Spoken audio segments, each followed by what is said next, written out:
bad boy. Аз станах приятно изненадана от книгата. Има скандал.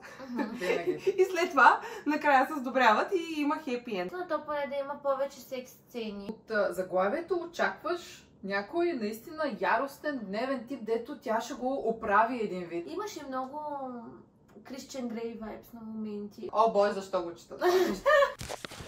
Добре дошли в между страниците. Там, където книгата приключва, нашата дискусия започва. Днес ще обсъждаме Господар на гнева на Ана Хуанг. Много се чудих какво да дам, но приех мнението на Ани Радина, съобразих се с него, с желанието им по-скоро, да четем малко по-спайси книга. Затова избрах да дам Господар на гнева на Ана Хуанг. Не помня дали вече я показах. Ана Хуанг е авторка на романтични книги.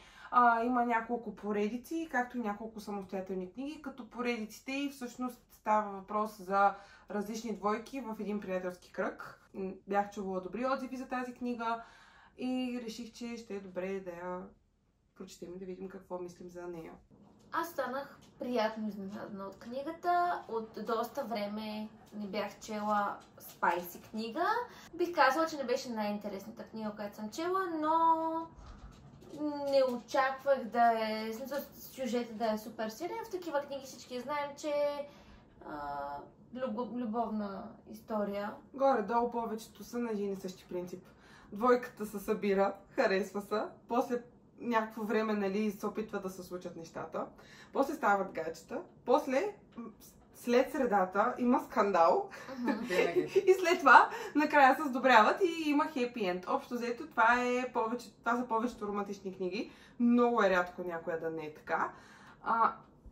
Това не ми харесва, между другото, в тези книги, защото винаги е супер предсказуемо. И смисъл, да, аз исках някоя лека, лесна книга, но това, че е винаги предсказуема, на мен ми разваля кефа. Аз съм на същото мнение, затова бих казала, че харесвам, ако книгата не е толкова интересна, то поне да има повече секс сцени. Няма какво да си кривим душата, много жени четат главно чеклит заради секс сцените. Тази книга определено може да има повече секс сцени, предвид това, че нали, не сме на...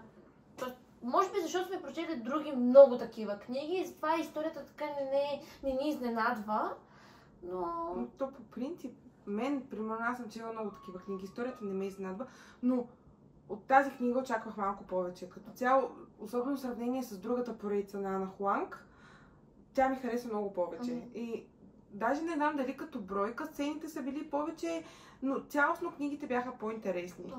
Тази пак хареса ми, но не беше нещо вау. Да, ти каза, че си била приятно изненадана, аз бях приятно разочарована от тази книга, честно казвам. Може би защото аз като чух, че ще четем Господар на гнева и някакси бях много скептична за книгата. Да. Може би затова аз бях приятно изненадана, защото мислих си, че буквално ще е някакъв гневен тип, който постоянно нещо се случва с него. И аз се изненадах, че от заглавието очакваш някой наистина яростен, гневен тип, дето тя ще го оправи един вид или ще се опита, пък не беше това. Той имаше супер малко, нали, да, беше такъв малко по-ядосан на моменти, ама не е било някакво... Не, той просто беше затворен, леко задръстен и егоист и това е. Аз точно това казвам, че от едно корицата прави препратка, че главният герой ще бъде Господара на гнева.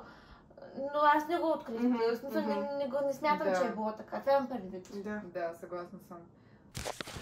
Книгата се разказва за Данте и Вивиан, като Данте управлява мултимилиардерска компания.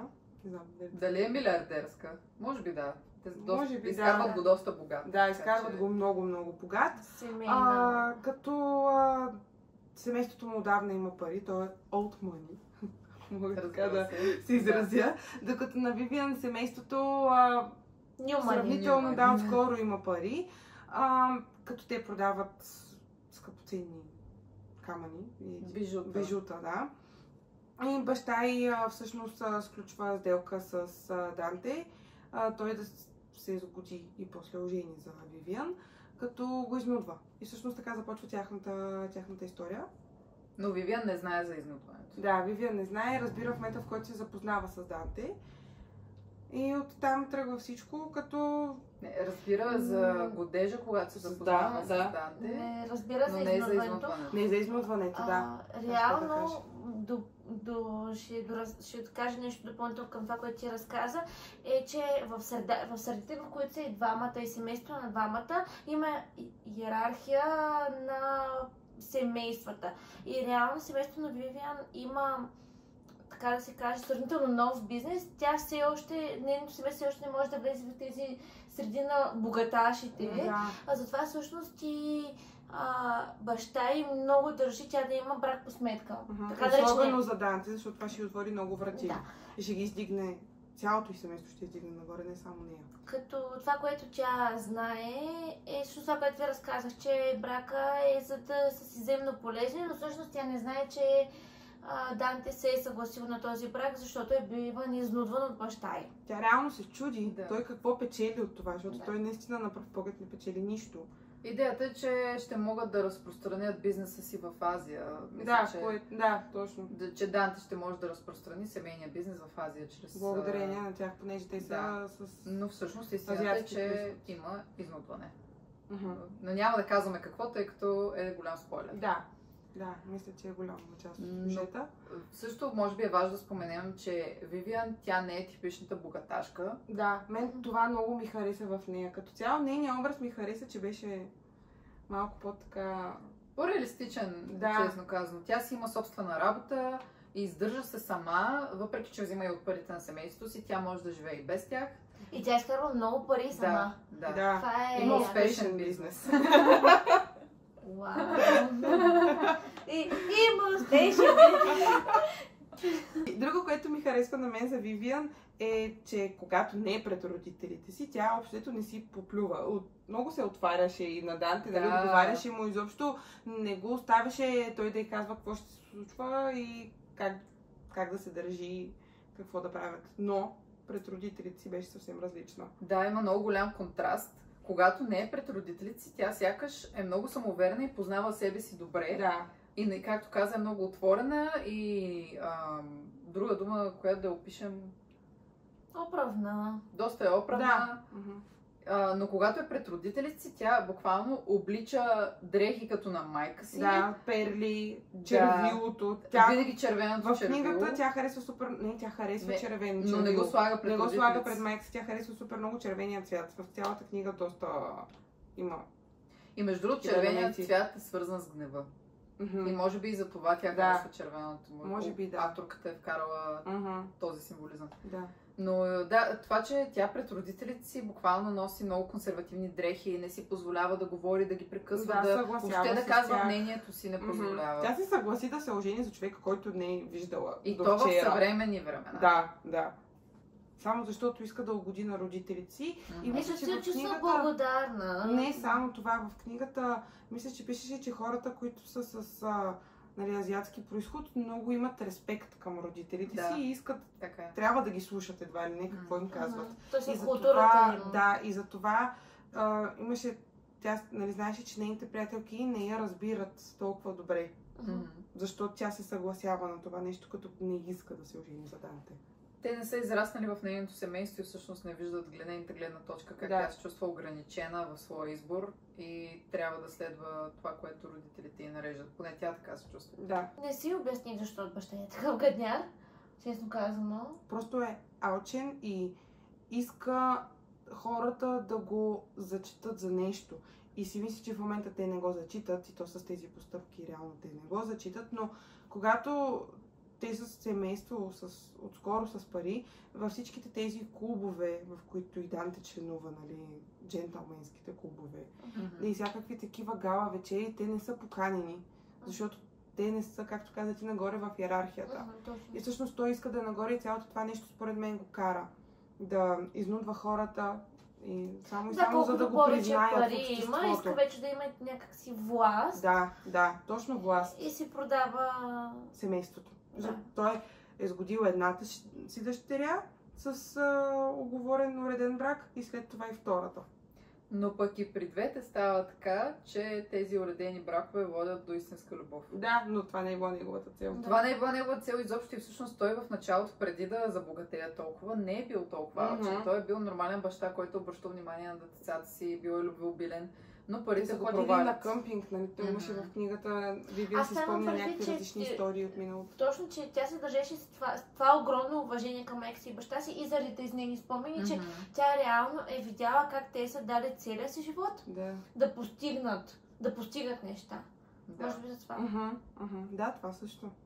Си имам въпрос към вас относно мъжката фигура в този тип книги. Обикновено, нали, характера и героя, т.е. характера на героя трябва да е перфектния, за да може читателите да се влюбят в него. При мен в този случай изобщо не успя изобщо да ме докосне главния герой, да го съжаля или да се влюбя в него.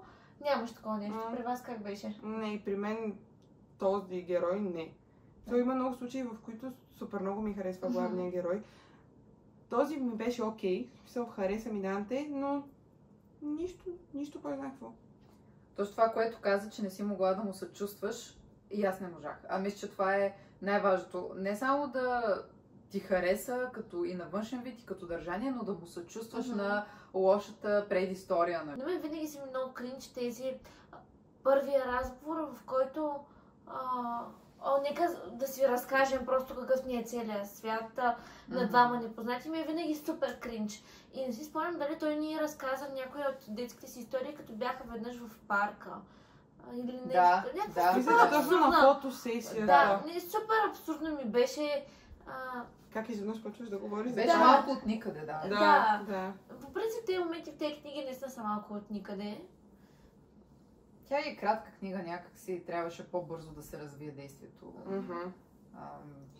И въпреки, че трябваше по-бързо да се развие действието, сексуалните неща започнаха на доста по-късен етап в книгата. Да. Което от една страна в много книги се случва, нали, за да може да нараства и да нараства напрежението по някакъв начин, нали, не да започне всичко от начало. И то тогава... Губи се интерес. Да, точно губи се интереса. Защото на няколко пъти, нали, имаше леки такива сексуални сцени и изведнъж те просто спираха да си говорят. И след това бяха скарани някакво време. И, нали, малко напред-назад, едно и също нещо. Но виж, точно спирането всъщност, въпреки че беше доста досадно, имаше смисъл и ми хареса, защото той спираше всякакви сексуални начала между тях, тъй като не искаше да се поддава на чувствата си към нея, защото все пак това е изнудване. Той искаше да съсипе баща й и да се разкара от нея. Да се привързва към нея, защото имаше една цел. Това беше най-смисленото за мен в цялата книга, често казано, за техните взаимоотношения. И всъщност ми хареса тяхната динамика, това, че Вивиан беше доста директна и отворена. И това някакси на Данте му трябваше такъв човек в живота. Да, съгласна съм. И малко да види как стоят нещата, защото не много хора му отговарят в прав текст, му казват прав текст. Да, и му казват истината. И не го карат да се отвори, да каже той какво наистина мисли. Да. Имаше много Кристиан Грей вайбс на моменти. Не знам Ради дали е чела, но... Всъщност съм гледала филмите само и... Добре, побегал спомен. Имаше моменти, сега да не казвам спойлери,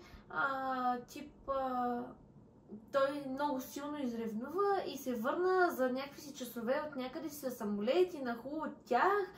И почна лека разправа и той ми беше толкова Кристиан Грей вайб. Това беше ревнуване. Аз пък този вайб не го усетих, аз даже не си спомням много тези книги.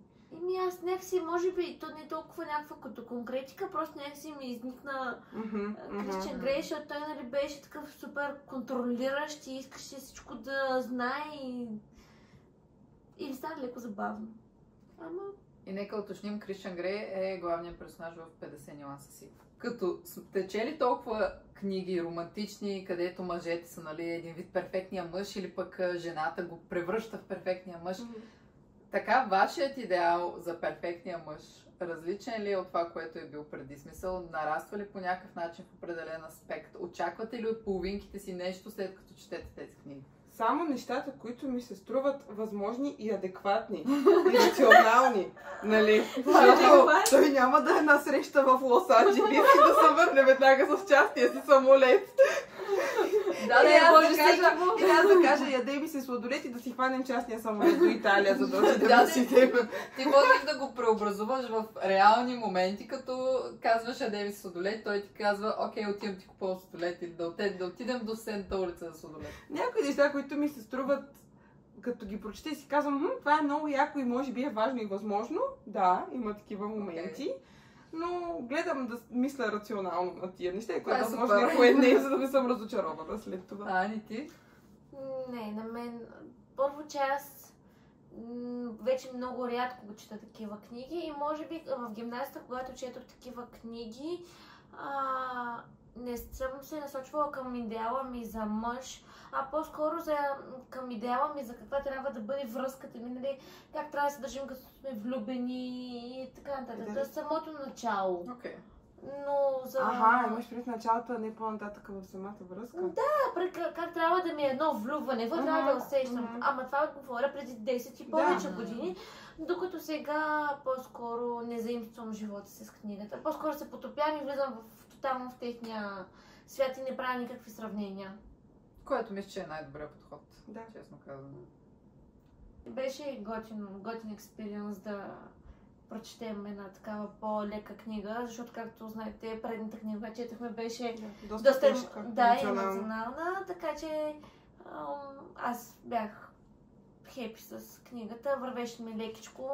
Няма прочетах толкова бързо, колкото си мислех, но все пак не беше някакво супер продължително време. Аз се прочетах много бързо, аз се прочетах сигурно за 2 дни, но очаквах повече. Аз не съм съгласна, че беше добро преживяване. За мен просто беше загуба на време тая книга.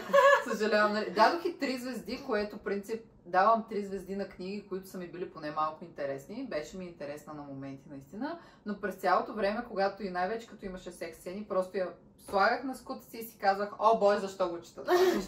Просто не бяха добри. Искам да знам колко съм дала и аз в Goodreads. Аз в Goodreads дадах 4, но реално бих и дала 3 и 6-7. Просто в Goodreads няма как да даваме половинки. Аз съм дала 3, като сега по спомен долна граница 3 бих казала. И аз съм по-скоро към долната граница на 3. Какво мислите за секс сцените? Бяха малко. И кратки. Да, сега може да прозвучим абсурдно, ама вие знаете хора, когато една книга е спайси книга, то това се очаква да има в книгата. Да, те бяха в лимузината. В Бали. Като в Бали дори съм не помня. В Бали не беше секс сцена. Беше си, но просто не стигнаха съвсем до края. Да. Искам да дам тук едно сравнение, просто ми изникна в главата. В книгата на Кристин Хана "Славия", мисля, че имаше само една по-интимна сцена между малката сестра и нейната си любов. Това момче, изобщо не говорим тук за вулгарно нещо, просто повече интимност имаше и беше 100 пъти някакси добре описана и ти даваше това усещане за какво четеш, какви сте редове, които четеш. Без дори да ползват някакви по-сексуални думи. Да, просто и без описание като цяло какво се случва. На чувствата им главно беше. Да, то беше на чувствата им, и на обстановката. Ана Хланг има много по-хубави книги. Това е обнадеждаващо. В смисъл, обнадеждаващо е даден автор. Тоест това за мен означава, че аз може би някога пак ще чета една книга. Да. И мисля, че всеки автор си има поне една лоша поредица. Всъщност, Мони, ти прочете следващата книга в поредицата. Какво мислиш? Много по-зле от тази. Четах я, може би, седмица и половина, което за романтична книга 300 страници. Да. Това е зверски много време. Стана ми скучна. Щом си се отказала от поредица, а Моника много трудно се отказва от поредица. И от книги. Значи не я препоръчвам особено. Да. Предната и поредица, особено втората книга, "Порочни игри", беше много, много по-интересна. Това беше от нас за днес. Благодарим, че ни гледахте. Чао! Чао!